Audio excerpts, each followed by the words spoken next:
nombre del Padre, del Hijo y del Espíritu Santo. Amén. Oh Dios, fuerza de los que en ti esperan, escucha nuestras súplicas. Y pues el hombre es frágil y sin ti nada puede. Concédenos la ayuda de tu gracia para guardar tus mandamientos y agradarte con nuestras acciones y deseos. Por nuestro Señor Jesucristo, tu Hijo, que vive y reina contigo en la unidad del Espíritu Santo y es Dios por los siglos de los siglos. Amén. Amén. Domingo 11 del tiempo ordinario, ciclo B. Bienvenidos a Saboreando la Palabra. Hoy nos acompaña el diácono José Méndez. José, bienvenido. José es el gerente de la Oficina de Procuración de Fondos del Arzobispado de San Juan. Así que José está encargado de hacer buena la palabra que hoy vamos a comentar. Él es el encargado de que los granitos de mostaza crezcan y se conviertan en un arbusto donde pueden venir a anidar las aves. Esa es la misión de José, la de la lectura del Evangelio de hoy. Esa es la tuya. Eso es así. Gracias por la invitación y gracias a todos los televidentes por permitirnos llegar a sus hogares en el día de hoy. Muy bien. Y gracias a todos los que responden cuando José habla y pide granitos de mostaza, porque eso es así. Hacen bueno el Evangelio de hoy. Bueno, vamos a la lectura. Primera lectura del profeta Ezequiel. La primera lectura es como un fragmento donde, fíjense que va a venir bien con el tema del Evangelio. Y este tema lo diríamos, bautizar. El tema de las lecturas de hoy, de este domingo, las podemos bautizar como el valor insospechado de la humildad y la pequeñez. Ese podría ser el título de este programa y de las lecturas de este domingo, el valor insospechado. Porque para nosotros los seres humanos, las cosas que son poderosas, grandes, que ostentan, que impresionan, pues esas son las que nos atraen y esas son a las que naturalmente le damos valor. Pues, obviamente, ¿verdad? Como dice, me da gracia, me acuerdo de la carta de Santiago, dice, usted ve en la reunión y entra a la reunión un tipo bien vestido, con una super túnica, con anillos en los dedos, y al lado se le para un pobre desgraciado que está hecho un andrajoso, y usted le dice al de los anillos y la túnica elegante, ven, pasa tú adelante, siéntate aquí, y al otro le dice, siéntate ahí en cualquier rincón que no hay silla para ti. Porque es que somos así, el ser humano, y este es uno de los grandes cambios que Dios tiene que operar en nosotros, para que si nosotros no nos empezamos a parecer a Dios en esto, pobrecito, Él no puede hacer nada, la voluntad de Él va a seguir años luz de distancia nuestra, porque la buena voluntad nuestra nos va a suplir, porque seguimos con un esquema mental de que lo poderoso, lo grande, lo que brilla, eso es lo que vale, y lo otro no sirve. Y sin embargo, Dios continuamente está actuando a través de lo humilde, a través de lo pequeño, a través de lo que humanamente se descarta. ¿Verdad?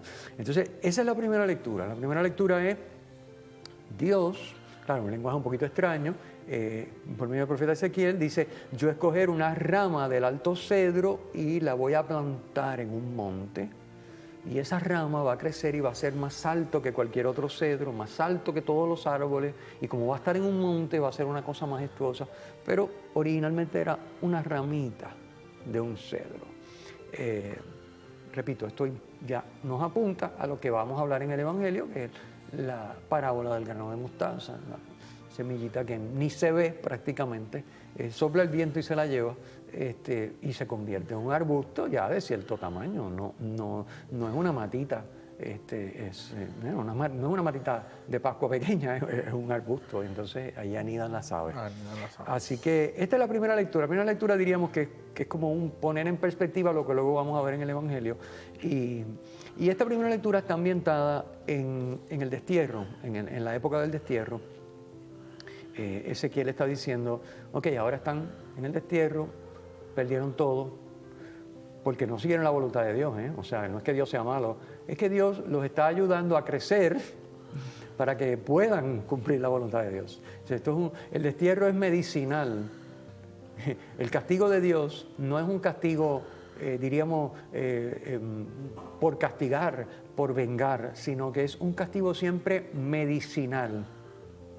Para el aprendizaje del pueblo de Dios. Es para que aprendas. Es como que, ¿verdad? Estudié, pero no mucho, y saqué una D. Pues la D es medicinal. No estudiaste suficiente. ¿Quieres sacar por lo menos una B? Tienes que estudiar más. Hay que darle esfuerzo, Sí. hay que darle dedicación. Claro que uno dice, Hay que el modificar. profesor me dio una D. Me chavó el profesor. La culpa es del profesor. Porque no sabe enseñar. Sí, cuando saco B, saqué una B. Cuando saqué D, me dio una D. Porque así somos, ¿verdad? Entonces esto es lo mismo. Dios me castigó. No. Es medicinal, hermanito. Así que en el panorama del destierro, Ezequiel está diciendo, Dios tiene planes y los planes de Dios son en favor de ustedes. Y como va a ser con la ramita del cedro, así va a ser el pueblo. Van a regresar y Dios hará de este pueblo un pueblo grande, un pueblo universal. Fíjate qué interesante que dice que van a venir aves, igual que en el Evangelio, aves de todas partes a anidar en ese cedro que va a crecer de esa ramita. O sea que ya estás haciendo una profecía de que la salvación de Dios, fíjense, el pueblo de Israel que era tan cerrado, esto es nuestro y los demás son paganos, ya está diciendo todas las aves vendrán a anidar en ese cedro. Y ese cedro va a ser pues como la viña que era el símbolo de Israel. Así que ya la salvación tiene una dimensión universal aquí en Ezequiel. Y el resumen, yo el Señor humillo al árbol elevado y exalto al humilde. Sí, porque es que el Señor siempre nos llama a que seamos humildes. Aquellas personas que andan ¿verdad? Enalteciéndose, ¿verdad? Haciendo fanfarrones, buscando la forma de alumbrar o brillar con luz ajena, pues lamentablemente el Señor pues los hace caer en vergüenza, quedan opacos, más aquellos que andan en lo sencillo, que siempre quieren estar, como decimos, backstage, haciendo los trabajos por la parte de atrás, pues llegan los reconocimientos, llegan los elogios y sobre todo llegan las bendiciones y los dones que Dios le quiere dar a toda la persona que hace el trabajo con la sencillez que el Señor nos está pidiendo que lo hagamos, para el beneficio no de uno, sino para el beneficio de todos los hermanos que están a nuestro alrededor, para que ellos puedan salir de su condición y puedan encontrarse con ese Dios verdadero. Es importante, la manera de dejar actuar a Dios es de poner la autosuficiencia y ese espíritu de grandeza, porque Dios, como dice María en el Magnífica, derriba del trono a los poderosos y enaltece a los humildes. Si yo quiero realmente que Dios haga cosas grandes a través mío, tengo que abrazar la humildad. Que la humildad no es decir que yo no soy nada y que no valgo nada y que no tengo nada y que no soy nada. No, es decir que soy lo que soy y que valgo lo que valgo y que puedo lo que puedo, pero por gracia de Dios, no por mérito propio. Pausamos y regresamos.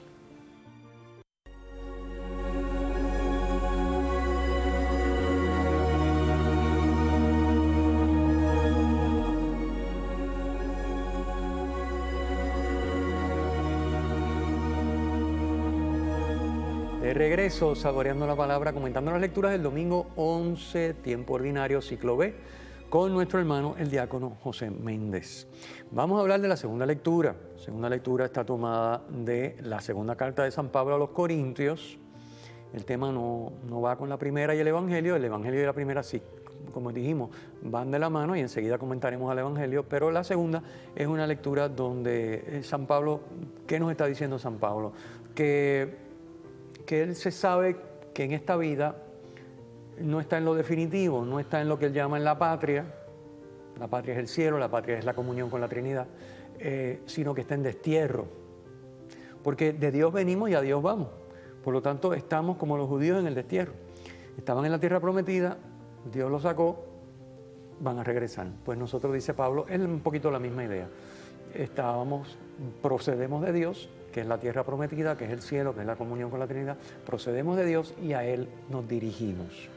Entonces estamos mientras tanto en destierro, pero, y dice él, yo por mí preferiría irme ya a la patria, al destino definitivo, pero perfecto, si el Señor tiene otros planes y quiere que yo esté aquí, pues yo estoy aquí.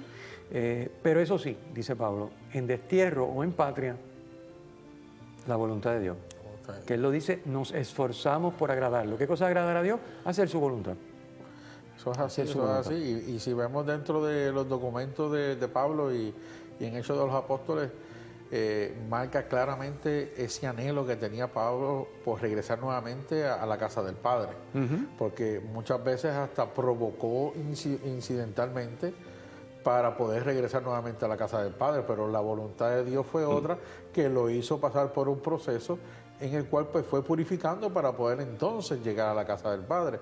Y dentro de ese proceso pues tenemos la oportunidad y la bendición de que pudo escribir esas cartas maravillosas que nos nutren al día de hoy para que nosotros podamos entender cuál es el camino que debemos de buscar, cuál es el camino de seguir, que sobre todo no es la prepotencia, sino la humildad.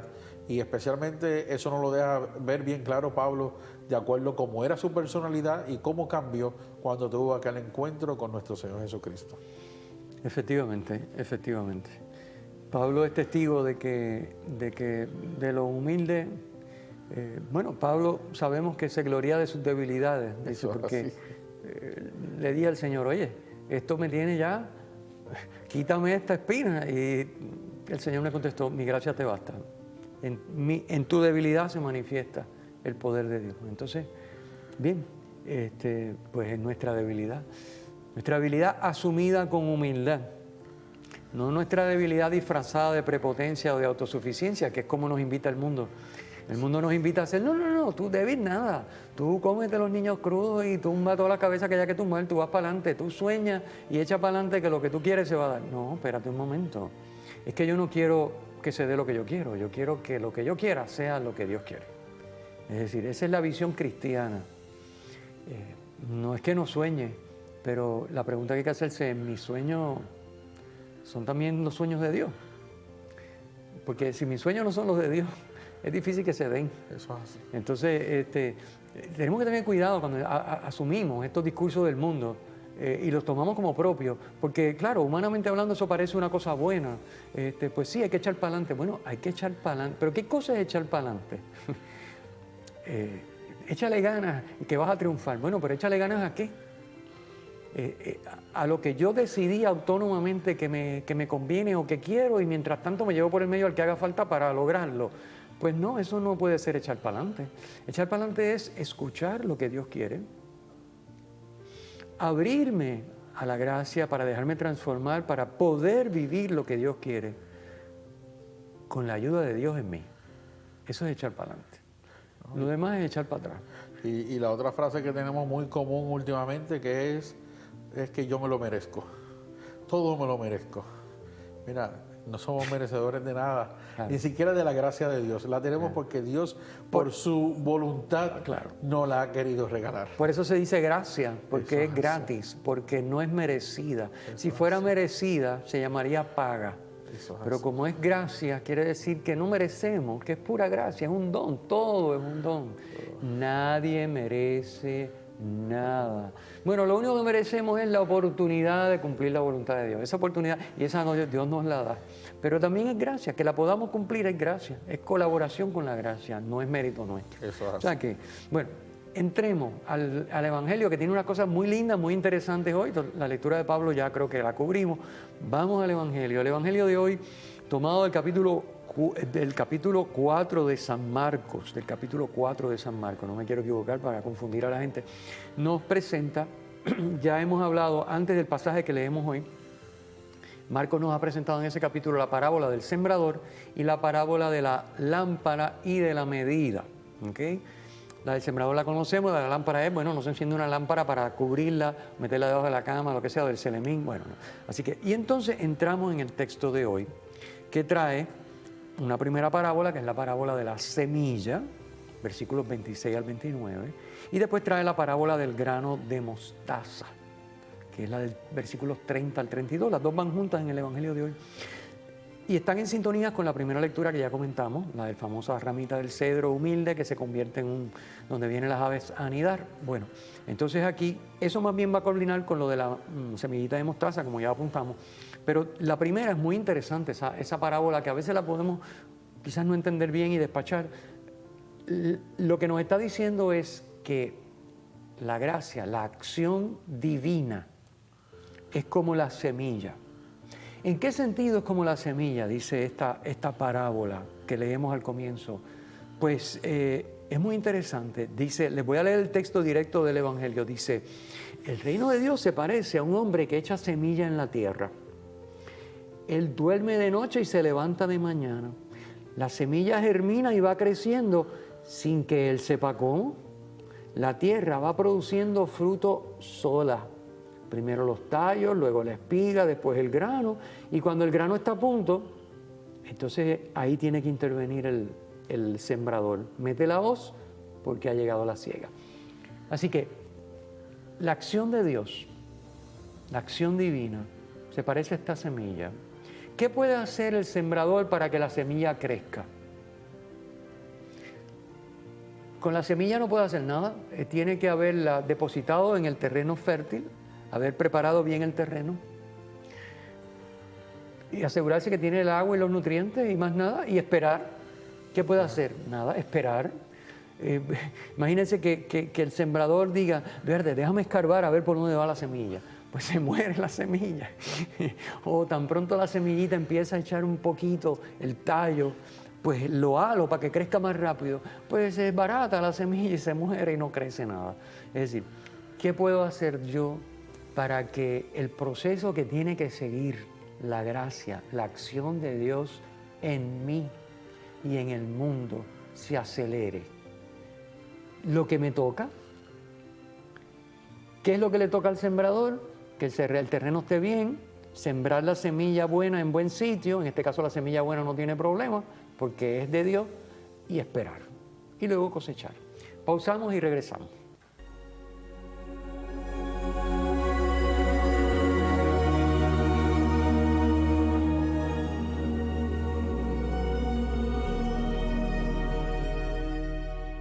Bienvenidos de regreso Saboreando la Palabra, comentando las lecturas del domingo 11 del tiempo ordinario, ciclo B, con nuestro hermano el diácono José Méndez que nos acompaña. Estábamos hablando antes de la pausa de las dos parábolas que aparecen en el Evangelio de hoy según San Marcos del capítulo 4. La primera parábola es la parábola del sembrador. Y decíamos que no podemos acelerar los procesos. El calendario es de Dios, no es mío, ni es de nadie. Entonces, a nosotros nos toca lo que nos toca hacer. Como el sembrador, que dijimos, le toca sembrar, le toca preparar bien el terreno, le toca esperar y le toca luego cosechar cuando llegue el momento. Pero entre medio no puede hacer nada. Como dicen, de una manera casi infantil, pues él se acuesta de noche y se levanta de mañana, como decir, hace lo que tiene que hacer, come cuando le toca, duerme cuando le toca y no puede hacer nada en lo que la semilla fructifica. Bueno, pues nosotros, ¿qué tenemos que hacer para ser como ese sembrador? Tenemos que seguir la receta, mis hermanos. ¿Cuál es la receta? Tenemos que rezar, preparar el terreno para que la semilla caiga es rezar, leer y meditar la Escritura, lección divina, frecuentar los sacramentos, confesión, comunión, celebrar bien la Santa Misa, servir al prójimo con generosidad y desinterés, practicar las devociones, Rosario, Vía Crucis, Vía Lucis, ahora en Pascua, lo que sea. Lo que sea. Lo que tenemos que hacer, estudiar, formarnos, estudiar, lo que tenemos que estar haciendo para conocer nuestra fe, para poder dar razón de nuestra fe. Esa es la tarea del sembrador. Y entonces la gracia, la acción de Dios, dará su fruto a su tiempo. Levantarme, pedir perdón si peco, levantarme si ha sido un pecado grave, confesarme, etcétera, etcétera, etcétera. La gracia dará su fruto y veremos el fruto, primero el tallito, luego un poquito más, luego la espiga y luego la espiga dará el grano. Y nos toca también, pues, dentro de ese proceso, de esa receta, acompañar al que está necesitado, porque eso es parte del proceso, porque cuando tú siembras la planta, ella comienza a germinar, pero también comienza a nacer otras plantas que no son agradables para la misma planta. Y entonces tenemos que comenzar un deshiervo de ir sacando todo eso que no es agradable para que la planta se pueda desarrollar. Y en el camino tenemos muchos hermanos que necesitan la ayuda de que nosotros les ayudemos a ir sacando todo eso que hay en su vida por medio del discernimiento para que ellos puedan comenzar a crecer y darle ese fruto, y el fruto en abundancia, un fruto bueno. Y eso es parte de nuestra misión también, que es la corresponsabilidad para con nuestro hermano que está necesitado, porque no es tan solo ver mi necesidad personal de que ya yo cumplí, sembré la planta, me acosté a descansar y espero que crezca, no. Hay un proceso en el camino también. Hay que acompañar y hay que ¿verdad? Ayudar a todos los hermanos que están en nuestras necesidades. Por eso es que la fe se vive en comunidad. Eso es así. Porque cuando el hermano que está al lado le cuesta, yo le puedo dar ánimo y ejemplo y testimonio. Cuando a mí se me pone la cosa difícil y me desanimo o caigo, y el que está al lado viene, como tú dices, y nos acompañamos mutuamente, de modo que podamos seguir haciendo la receta y esperar con confianza el fruto. En vez de colgar los guantes y decir esto se acabó, yo no sirvo para esto, ¿no? Ahí vemos la realidad de la parábola, donde dice que la semilla, que es una pequeña, da un arbusto y hasta las aves vienen y anidan en él. ¿Qué quiere decir? Que esa semillita dio un árbol y esa otra semillita dio otro más, y cuando tú vienes a ver, se formó un pequeño bosque. Y ahí es que está la solidaridad, está la fortaleza para que entre los unos y los otros podamos tener la resistencia que necesitamos para poder vivir todos los embates que nos trae la vida en nuestro diario caminar. Excelente, excelente. Esa es la segunda parábola, la del árbol de mostaza, la semillita de mostaza. Es decir, también nos toca a nosotros que esa semilla que parece insignificante y que no vemos de momento aparentemente el fruto, cuando empieza a convertirse en un arbusto, cuando empieza el Señor a dar fruto a través nuestro, tenemos que estar dispuestos a que las aves vengan. Eso es así. Es lo que tú estás explicando. Y que las aves se posen, y que las aves se cobijen a la sombra del arbusto, de lo que Dios ha hecho, no de lo que es grande y lo bueno y lo maravilloso que tú y yo somos, sino de lo que Dios ha ido haciendo en nuestra vida. Y fíjate lo maravilloso con el ave, porque el ave anida, empolla, tiene sus polluelos y tiene una nueva generación que salió a raíz de ese fruto que estamos dando por medio de esa pequeña semilla, que para mucha gente es completamente insignificante, que no vale nada, que no sirve para nada. Correcto. Esto es bien importante. Esa dinámica que tiene la acción divina es imparable, pero a nosotros nos corresponde la parte nuestra. Es decir, aquí es importante que los que nos escuchan entiendan que si bien Dios es omnipotente, puede hacer lo que quiera, cuando quiera y como quiera, no quiere violentar nuestra libertad. ¿Qué quiere decir eso? Que Él, si nosotros no hacemos lo que nos toca, Él no va a hacer la parte suya. No la va a hacer. No porque no pueda, no porque no sea omnipotente, sino porque no va a violentar la libertad. Si yo no quiero sembrar, si yo no quiero dejar que la semilla crezca en mí, no quiero, no me da la gana, pues no me va a obligar. Si yo no hago la receta correctamente y por lo tanto la semilla no crece, porque así no es. La iglesia lleva 2000 años explicándome cómo hay que hacer para que esa semilla crezca. Y la semilla, cuando yo hago la receta, tiene una fuerza imparable, porque es la fuerza de la gracia, de la vida de Dios, del poder de Dios. Pero recordemos esto, tenemos que hacer para dejar a Dios hacer. Lo que yo hago es importante en la medida que deja que Dios haga. Eso es lo realmente importante, es lo que Dios hace. Pero lo mío es importante porque si yo no hago lo que a mí me toca, Dios no puede hacer lo que le corresponde a Él. Y entonces no se hace nada. No se hace nada. Okay. Cada uno de nosotros tiene una misión aquí en este mundo. Y viéndolo desde la semilla y cómo ese arbusto va creciendo, pues así es que yo debo de ir creciendo en esa relación, en esa gracia con Dios. Y entonces, si yo no hago la misión que Dios me ha encomendado aquí en la tierra, los que se tenían que beneficiar de esa acción que yo tenía que llevar a cabo, lamentablemente se van a quedar desprovistos de esa porción. ¿Cómo lo vemos dentro de la parábola? Si esa semilla no crece y no se crea ese arbusto que da esa semilla, las aves no pueden anidar en ella, no puede darle sombra al que está por ahí en el campo que esté trabajando, y así sucesivamente el fruto y otras cosas más que hay que dar en el caminar. Muy bien, José. Creo que está claro para los que nos están escuchando el tema de la semilla y la importancia, vuelvo a recalcar, de hacer lo que nos toca, pero que eso no es lo más importante. Lo más importante es que al hacer lo que nos toca, dejamos hacer a Dios su parte. Al sembrar o a coger la semilla de mostaza, dejamos que Dios haga que brote el arbusto, haga que la semilla dé fruto y la espiga crezca y dé fruto. Bien, se nos ha terminado el tiempo una vez más.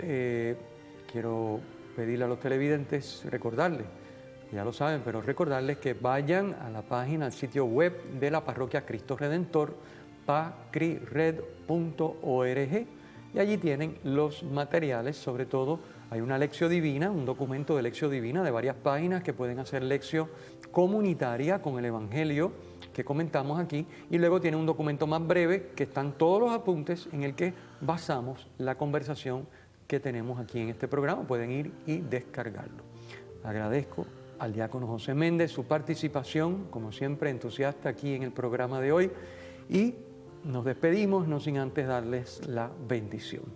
El Señor esté con ustedes. Y con su espíritu. La bendición de Dios Todopoderoso, Padre, Hijo y Espíritu Santo, descienda sobre ustedes, les acompañe siempre. Amén. Amén.